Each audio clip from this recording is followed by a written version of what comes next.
listening to the Word for Life podcast, a daily devotional covering the entire Bible from Genesis to Revelation.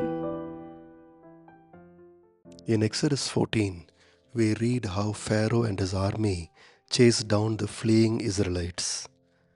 Pharaoh and his officials realize that they have lost their big and cheap workforce.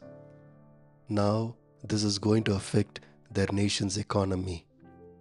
So Pharaoh sets out with his chariot force to recapture Israel and bring them back to Egypt. You see, Pharaoh has not still realized that God is on the side of the Israelites. He thinks they are just ordinary slaves wandering in the desert. The Israelites also think they are trapped in the wilderness with the Red Sea before them, and so they rebel against Moses. In verse 11 and 12, they said to Moses, "Was it because there were no graves in Egypt that you brought us to the desert to die? What have you done to us by bringing us out of Egypt? Didn't we say to you in Egypt, 'Leave us alone, let us serve the Egyptians'? It would have been better for us to serve the Egyptians than to die in the desert."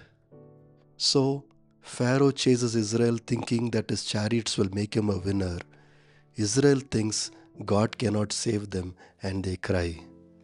Both the Pharaoh and the Israelites do not trust God's power to deliver Israel. But Moses tells Israel that God will fight for them. When Pharaoh comes near Israel, God begins the fight. Several things happened at the same time.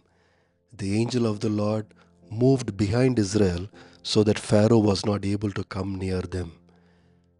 And when Moses stretched his staff over the sea, it parted. The Lord jammed the wheels of the Egyptian chariots so that they were unable to reach the Israelites. God threw the Egyptian army into confusion. They themselves confessed that the Lord is fighting for Israel. Finally, God made the waters come over the entire Egyptian army. The Lord finally won. But there was one goal in this for the Lord. Many times in this chapter, the Lord said, "The Egyptians will know that I am the Lord." Friends, God wants to be known. Both the Pharaoh and Israel still did not know God. That is why Pharaoh was sure of his victory and Israel was sure about defeat.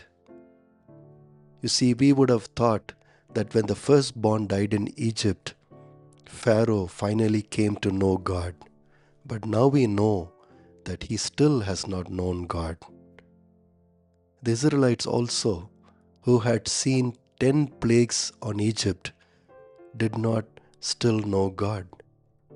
Here at the Red Sea, they thought they were going to die in the wilderness. Friends, that is why God wants to reveal himself. Here, he wanted to reveal himself to both the Egyptians and the Israelites. Because Pharaoh still did not know God, he did not fear God, and Israel did not trust God. Believers today also struggle to know God, but by God's grace, they gradually grow in the knowledge of God. And when they know God, they begin to fear God and trust God.